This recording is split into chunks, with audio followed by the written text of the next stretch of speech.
Weight of an object above the surface of the earth varies inversely with the square of the distance from the center of the earth. So it's kind of a mouthful, but the weight of an object, sorry, I'm on a laptop today. The weight of an object is, we use an equals when we say two things are equivalent to one another. It is equal to the inverse of the square of the distance from the center of the earth. So here's k, the constant k, and then we're going to divide that by distance. Oh, that's a bad d. And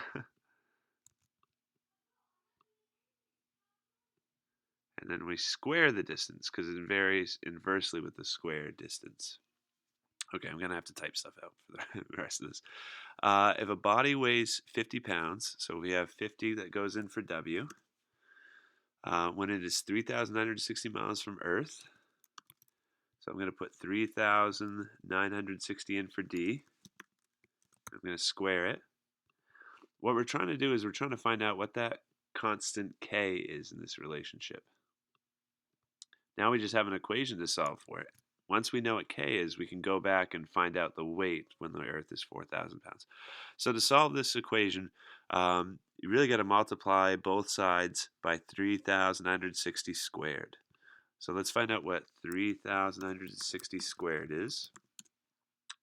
And I want to multiply that number to both sides of the equation.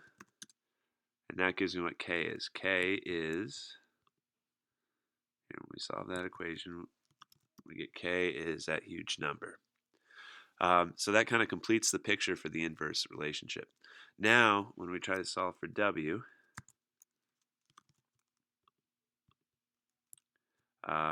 we're plugging in 4,000 in for D, and we still have that K on top.